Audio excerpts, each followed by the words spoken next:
साथियों, राम राम भाई, सारे भाई ने। दोस्तों मैं मनजीत यादव अभी दिल्ली पुलिस में कांस्टेबल की पोस्ट पर अभी वर्किंग हूँ। दोस्तों मैं आज आपसे बात करने वाला हूँ कि दिल्ली पुलिस की जो कांस्टेबल की वैकेंसी उसके ऊपर बात करने वाले हैं हम। देखिए दोस्तों, दिल्ली पुलिस कांस्टेबल का एक सपना है ना, बहुत से विद्यार्थी सोचते हैं।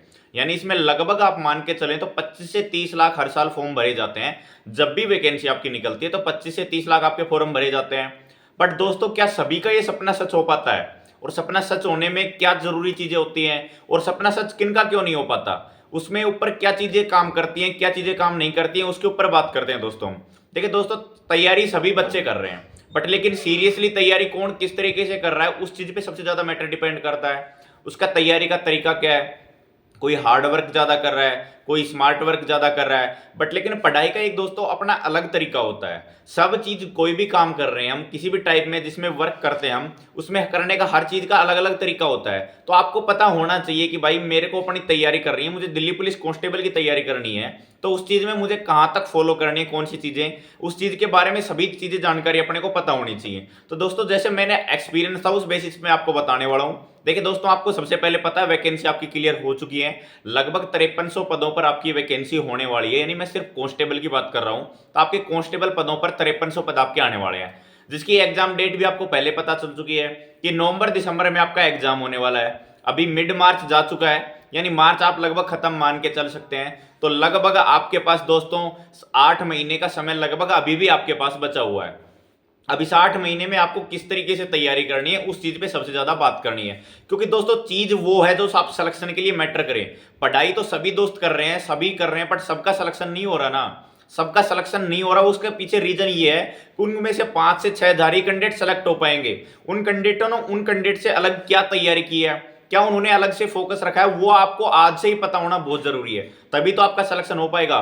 वरना दोस्तों, भीड़ है, उस भीड़ से आप भी बाहर निकल जाओगे। अब एक विद्यार्थी को उस जो पेपर अपना क्वालिफाई करना है, फाइनल सिलेक्शन लेना है, यानी उस वर्दी तक पहुंचने के लिए कई स्टेपों से गुजरना पड़ता है।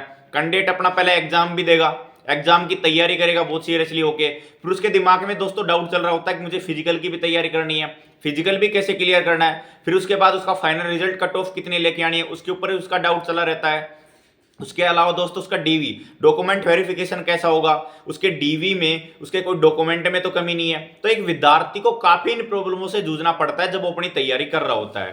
तो जो विद्यार्थी इन सब चीजों पे संयम रख पाता है, इन सब चीजों को स्टेप वाइज स्टेप लेके चलता है, अपनी सब चीजों में प्लानिंग रखता है, वो विद्यार्थी आगे निकल जाता है। और जो विद्यार्थी इन चीजों के बीच फंस के रह जाता है कि मुझे ये चीजें कैसे करनी है, यानी जब आपको एग्जाम की तैयारी करनी है तो एग्जाम की तैयारी करो, जब आपको फिजिकल की तैयारी करनी है तो आप फिजिकल की तैयारी करो, जब आपको डॉक्यूमेंट अपने बनवाने हो, कंप्लीट करने हो, तो डॉक्यूमेंट पहले भी बनवा लो, और उस टाइम जो डॉक्यूमेंट की रिक्वायर्ड है अपने डॉक्यूमेंट कंप्लीट करो। बाकी अपनी तैयारी अच्छे करो तो कट ऑफ में अपने नाम आएगा, और कट ऑफ में अपने आप फाइनल रिजल्ट में नाम आ जाएगा तो आपको वर्दी जरूर मिल जाएगी। अब दोस्तों बात करते हैं कि आपको तैयारी किस तरीके से इस टाइम करनी चाहिए। मेन मुद्दा ये है, क्योंकि तैयारी सभी कर रहे हैं, बट लेकिन आपको उन लोगों से कुछ हटके तैयारी करनी है, उन लोगों से कुछ अलग करना है, तभी तो हम उन 5000 कैंडिडेट की लिस्ट में आएंगे, 5300 की लिस्ट में आएंगे। तो वहां तक अपना टारगेट है कि हमें तो उस टारगेट को फोकस करना है, हमें तो उस लिस्ट में नाम चाहिए ताकि हमारा फाइनल सिलेक्शन हो जाए और हमें वर्दी मिल जाए। देखिए दोस्तों, उसका सबसे पहले फैक्टर काम करता है कि आप जो पढ़ रहे हैं वो पढ़ कहां से रहे हैं, और किस के माध्यम से पढ़ रहे हैं, और कौन सा सब्जेक्ट अच्छा से पढ़ रहे हैं, कौन सब्जेक्ट कम पढ़ रहे हैं। देखिए दोस्तों, मैंने कई विद्यार्थी ऐसे देखे हैं अपने जीवन में कि जो तैयारी तो लगातार कर रहे हैं, डेली 10-12 घंटे लाइब्रेरी जा रहे हैं, होम पे स्टडी कर रहे हैं, 12-12 घंटे पढ़ रहे हैं, बट उनका सिलेक्शन नहीं हो पाता है। उनके सिलेक्शन ना होने का कारण है दोस्तों, एक है ना तो उनको सिलेबस अच्छे से पता होता है, ना उनको ये पता होता है कि एग्जाम में मेरे अंदर क्या चीज पूछे जाने वाली, मेरे एग्जाम में क्या चीजें पूछी जाती हैं जो मुझे पढ़ के जानी चाहिए सबसे ज्यादा। क्योंकि आपका देखेंगे दोस्तों, आपके जीके लगभग 50 नंबर का मैटर है। जीके का दोस्तों कोई ओड नहीं है, जीके बहुत लंबा मैटर करती है। जीके को आप कभी भी ऐसे नहीं कर सकते कि मैं डेफिनेट निश्चित हो सकता हूं कि भाई डिफाइन कर लिया मैंने जीके कि जीके में परफेक्ट हो चुका हूं, जीके में मेरे 50 में से 40 नंबर डेफिनेटली आ ही जाएंगे। दोस्तों, इसमें भी थोड़ा किस्मत काम करती है, आपकी मेहनत भी काम करती है। तो जीके में आप कभी भी कंफर्म होकर नहीं जा सकते 50 में से 40 नंबर में कंफर्म ले आऊंगा, ये चीज तो आप भी मानते हो।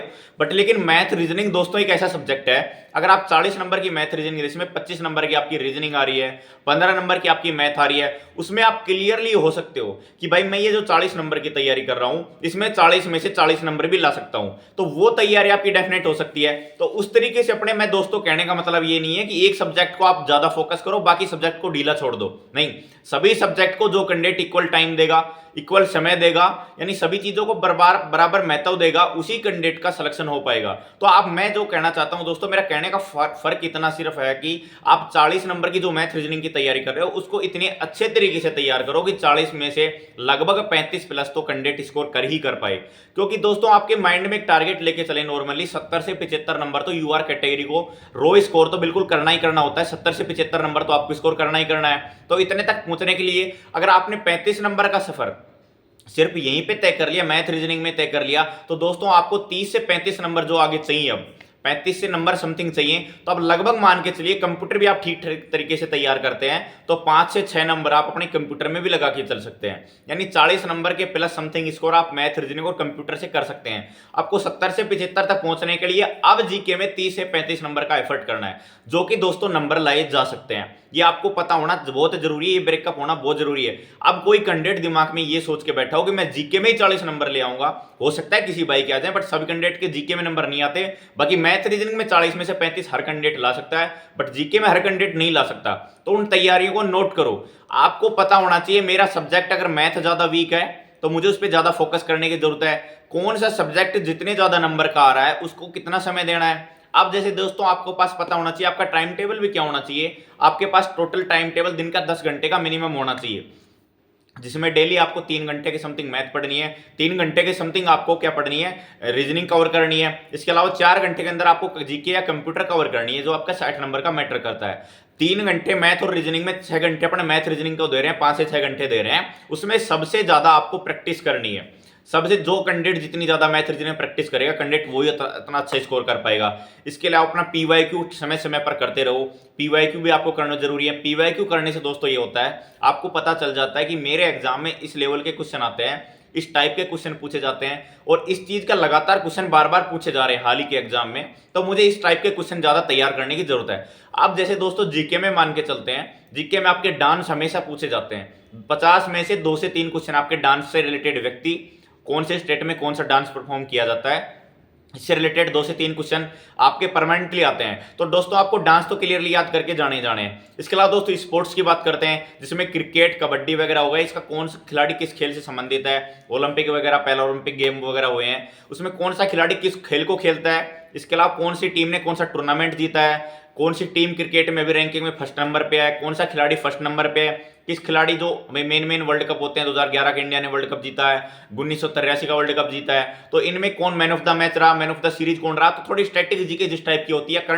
करंट जीके भी इसमें साथ चलती रहती है, उनको तैयार करो। 2 से 3 क्वेश्चन आपके उसमें भी परमानेंटली आते हैं। इसके अलावा दोस्तों ट्राइब से भी क्वेश्चन पूछे जाते हैं, कौन सी स्टेट में कौन सी ट्राइब है और कौन सा डांस परफॉर्म करते हैं, इससे रिलेटेड क्वेश्चन 1-2 क्वेश्चन आपके पूछे जाते हैं। तो 7 से 8 क्वेश्चन यहाँ पे आपके क्लियरली हो जाते हैं। इसके अलावा 5 से 6 क्वेश्चन आपके करंट अफेयर के डेफिनेटली आते हैं। इसके अलावा कौन सा टेंपल कहाँ पे है, उस टेंपल का स्पेशल क्या है, कौन सी जगह पे अभी मतलब उनको दिया गया है, टैग वगैरह दिया गया है, कौन से फल को दिया गया है, इन सब चीजों को तो जीआई टैग वगैरह भी आपको पता होना चाहिए। तो ये चीजें कंपलसरी हैं, जहां से हमेशा एग्जाम में क्वेश्चन 1-2 क्वेश्चन पूछे जा रहे हैं, स्पोर्ट्स से पूछे जा रहे हैं, डांस से पूछे जा रहे हैं, ट्राइब से पूछे जा रहे हैं, जीआई टैग से पूछे जा रहे हैं, नेशनल पार्क वगैरह पता होना चाहिए। इसके अलावा आपके टेंपल वगैरह पता होने चाहिए, इसके एयरपोर्ट वगैरह पता होने चाहिए। ये क्वेश्चन डेफिनेटली है कि आपके 15 क्वेश्चन यहीं से फिक्स हो रहे हैं। दोस्तों अब जो कैंडिडेट को पता है पीवाईक्यू करके पता चलेगा कि यार बार बार क्वेश्चन यहीं से रिपीट हो रहे हैं, तो मुझे क्यों नहीं कि इन क्वेश्चनों को तो जरूरी से तैयार किया जाए, क्योंकि जीके में 50 में से 15 नंबर तो मैं पहले फिक्स कर सकता हूं। फिर उसके अलावा हिस्ट्री, पॉलिटिकल, ज्योग्राफी तो अलग से पार्ट बच जाता है दोस्तों, बट कुछ टॉपिक ऐसे हैं जहां से लगातार क्वेश्चन राइज हो रहे हैं, लगातार क्वेश्चन आ रहे हैं, तो आपको उनको कैंडिडेट उन टॉपिकों को पता होना बहुत जरूरी है। ऐसे मैथ रीजनिंग का देखते हैं दोस्तों, मैथ में अगर आप कंपाइल करते हैं, मैथ के अंदर जाते हैं, तो मैथ में आपको पता चलेगा दोस्तों कि मैथ में हमेशा प्रॉफिट लॉस से 2 क्वेश्चन आपको 15 में से देखने को मिलते हैं। परसेंटेज का भी एक क्वेश्चन डेफिनेटली आपको देखने को मिलता है, रेशियो एंड प्रपोर्शन का भी डेफिनेटली आप लोग क्वेश्चन देखने को मिलेगा। यानी 5-6 टॉपिक जिसमें ratio and proportion, percentage, profit and loss, SI and CI से एक क्वेश्चन आपको देखने को मिलेगा। वो एसआई एंड सीआई से 2 क्वेश्चन भी देखने को मिल सकते हैं, एक एसआई का भी मिल सकता है, एक सीआई का भी, बट डेफिनेटली एक क्वेश्चन आपको देखने को मिलेगा। 2 क्वेश्चन आपको मेंसुरेशन के भी देखने मिल सकते हैं। तो ये 5 से 6 टॉपिक ऐसे हैं जिनसे 8 से 10 क्वेश्चन आपके परमानेंटली आते हैं। तो क्यों ना सारे टॉपिकों को अच्छा करने की बजाय हम इतने नंबर तो पहले फिक्स कर लें कि हमारे 15 में से 10 नंबर तो आसानी से आ सके, बाकी जो आगे 5 से 6 नंबर अपने को कमाने हैं उन क्वेश्चनों की प्रैक्टिस बाद में की जाए। बट पहले जो टॉपिक लगातार फिक्स आ रहे हैं, इतने क्वेश्चन आ रहे हैं, उन टॉपिकों को ज्यादा समय दिया जाए और उन टॉपिकों को और ज्यादा बेहतर करने की कोशिश की जाए। तो वो चीजें आपके दिमाग में पहले से होनी चाहिए। इसके अलावा रीजनिंग में दोस्तों आपको क्या करना है, रीजनिंग में आपको मिक्स क्वेश्चन ज्यादा लगाने की जरूरत है। जो कैंडिडेट जितना मिक्स क्वेश्चन करेगा उससे क्या आपकी टाइमिंग में सुधार होएगा। वहां एनालॉजी जो काम करती है अपनी, या लॉजिकल रीजनिंग काम करती है, सॉरी दोस्तों, जो लॉजिकल होता है अपना, तो लॉजिक अच्छे तरीके से काम करेगा। वहां आपको मिक्स क्वेश्चन देखने को मिलेंगे, आपको पर्टिकुलर एक टॉपिक के क्वेश्चन देखने को नहीं मिलेंगे। तो मिक्स क्वेश्चन प्रैक्टिस करोगे तो वहां एग्जाम में आपका टाइम भी कम लगेगा, आप क्वेश्चनों को अच्छे से करने की प्रैक्टिस हो जाएगी। अगर आपकी कोई सब्जेक्ट वीक है तो उसको ज्यादा समय दे पाओगे जिसमें स्पीड से कर पाओगे। तो आपकी स्पीड भी बहुत मैटर करती है इन चीजों के लिए। तो आप उस चीज के लिए बिल्कुल तरीके से, अच्छे तरीके से तैयारी करो, अपना टाइम टेबल बनाओ। एक दोस्तों बहुत से ज्यादा दोस्त हैं, बहुत से बच्चे हैं जो सबसे ज्यादा गलती ये करते हैं कि वो तैयारी करने की ठान लेते हैं बट वो बीच में हार मान लेते हैं किसी कारणवश से। बट एक दोस्तों, आपको जब तैयारी कर रहे हो तो अपना पूरा डेडिकेशन के साथ आपको तैयारी करनी चाहिए। आपको अपने सिलेबस का पता होना चाहिए, आपको अपने प्लानों के बारे में पता होना चाहिए। मेरा वीकली प्लान ये है, मेरे मंथली ये है, एग्जाम तक मुझे इतने बार रिवीजन करना है, मुझे कट ऑफ का सेफ टारगेट ये है, मुझे इस सेफ टारगेट तक पहुंचना है। आपके दिमाग में जैसे एक डायरेक्टर है जो मूवी बनाता है तो वो स्क्रिप्ट पहले ही लिख लेता है, तो आपको अपने सिलेक्शन की स्क्रिप्ट पहले ही लिख लेनी है कि भाई मुझे वहां तक पहुंचने के लिए ये सब चीजों से गुजरना है और इन सब चीजों को पार करने के लिए मुझे ये स्टेप लेने होंगे बार बार। तो वो चीजें आपको पहले से ही पता होंगी तो आपका आधी सी मुश्किलें वहीं कम हो जाएंगी, क्योंकि आधा से ज्यादा कैंडिडेटों को ये चीजें पता ही नहीं होती हैं और कैंडिडेट ऐसे तैयारी करते रहते हैं, बाद में जाके पता चलता है कि हमारा सिलेक्शन नहीं हुआ। उनका सिलेक्शन ना होने के पीछे का एक मेन मोटिव रीजन यही होता है। तो आप अपने अच्छे तरीके से तैयारी करें। एक दूसरी चीज अपने हमेशा परमानेंटली ध्यान रखें, बराबर रखें उस चीज को कि डेली स्टडी करें। ऐसे नहीं है कि आपने 10 दिन लगातार स्टडी किए, 1-2 दिन बीच स्टडी टेबल से आप गायब हो जाते हैं। जो कैंडिडेट ये करेगा, नहीं, रेगुलरिटी आपको रखना स्टडी के अंदर बहुत ज्यादा जरूरी है। जो कैंडिडेट इस चीज को फॉलो करेगा वो और कैंडिडेटों से आगे पाएगा, क्योंकि 30 लाख जो कैंडिडेट तैयारी कर रहे हैं उनमें से 15 लाख कैंडिडेट ऐसे हैं जो रेगुलर तैयारी नहीं करते हैं। कुछ ही आप अगर देखेंगे उठा के आंकड़े तो 2 से 3 लाख 30 लाख में मात्र 10% ऐसे लोग होते हैं जो सीरियसली आपके तैयारी होते हैं इस एग्जाम के लिए। बाकी तो दोस्तों भीड़ होती है, तो उस भीड़ से आपको बिल्कुल घबराने की जरूरत नहीं है। आपको अपनी तैयारी पे फोकस करना है, आपको अपना जो पढ़ रहे हो उस पर फोकस करना है। स्मार्ट तरीके से स्टडी करिए, हार्डवर्क करने की ज्यादा जरूरत नहीं है। तो अपने आप के प्लान बनाइए, अच्छे तरीके से तैयारी करिए। जो चीजें आपका कभी मोटिवेशन डाउन होता है तो अपने आप को बैक करना सीखिए कि हाँ मुझे करना है और इस तरीके से मैं कर सकता हूं। तो वो चीजों पे ज्यादा फोकस करो, आपकी सारी चीजें जल्दी से क्लियर होंगी, आपकी और भी चीजें आसान हो जाएंगी। तो इस तरीके से दोस्तों अपनी तैयारी करो। इसके अलावा जब फिजिकल की बात करते हैं दोस्तों, फिजिकल की भी काफी कैंडिडेट के दिमाग में चल रहा होता है कि सर फिजिकल की तैयारी अभी से करने स्टार्ट कर दें क्या। भाई फिजिकल की तैयारी अभी स्टार्ट करने की जरूरत नहीं है, अभी बहुत टाइम है उस चीज के लिए। अभी जब दिल्ली पुलिस आपको उसके लिए स्पेशल टाइम देगी, रिजल्ट आएगा, आपका आंसर की भी आती है, आंसर की आने के बाद लगभग ना मान के चले 1 महीने 2 महीने का समय तो लगता है आपका रिजल्ट आने में। अगर आपके आंसर की में अच्छे नंबर आ रहे हैं तो उसी टाइम से तैयारी कर लो। 2-3 महीने एक कैंडिडेट को काफी होते हैं, बट जिस कैंडिडेट को लग रहा है मेरा 70-75 स्कोर अभी आ रहा है, तो भाई मैं कहता हूँ थोड़ी मोटी छोटी मोटी तैयारी आप एक टाइम कर सकते हो, उसमें कोई दिक्कत नहीं है। अभी और भी टाइम ले सकते हो, 2-3 महीने बाद, जब 2-3 महीने बच जाए एग्जाम के तब तैयारी कर सकते हो। अगर आपको सिक्योर लग रहा है कि मेरा इतने तैयारी 70-75 नंबर अभी आ रहे हैं और मेरा सिलेक्शन लगभग सिक्योर हो जाए, वो कैंडिडेट अभी इंटरेस्ट ले सकते हैं। बट जिस कैंडिडेट के नंबर भी 40 आ रहे हैं वो अभी फिजिकल के बारे में ज्यादा सोच रहा है, वो गलती कर रहे हो। उस पे जाने की जरूरत नहीं है आपको दोस्तों। आप सिर्फ इतनी तैयारी करो कि अभी 40 नंबर आ रहे हैं तो मेरे को 70-75 नंबर तक कैसे पहुंचना है, उस चीज पे फोकस करो, ना कि उस चीज पे फोकस करो मेरा फिजिकल कैसे होगा, मेरा मेडिकल कैसे होगा। जिस स्टेप की आप तैयारी करें उस स्टेप के ऊपर फोकस रखो, तो ही चीजें आपकी ज्यादा क्लियर हो पाएंगी। तो ज्यादा भटको मत दोस्तों, अपनी तैयारी को अपने पास रखो, अपनी तैयारी को अच्छे तरीके से करो, आपकी सब चीजें अच्छी होंगी। तो इसके अलावा दोस्तों आपके कोई डाउट रह गया हो तो आप मुझसे कमेंट बॉक्स में डाल सकते हो, मुझसे पूछ सकते हो। इसके अलावा दोस्तों अपने दिल्ली पुलिस वैकेंसी 2025 के नाम से टेलीग्राम चैनल भी बना रखा है दोस्तों अपने, उस टेलीग्राम चैनल को ज्वाइन भी कर सकते हो, वहां पर्सनली मुझे डीएम भी कर सकते हो। अगर आपको कोई प्रॉब्लम होती है तो मैं आपका रिप्लाई जरूर करूंगा। इसके अलावा दोस्तों आप कोई डाउट हो जरूर कमेंट बॉक्स में डालना। दोस्तों वीडियो को like and share and subscribe जरूर करना। जय हिंद साथियों।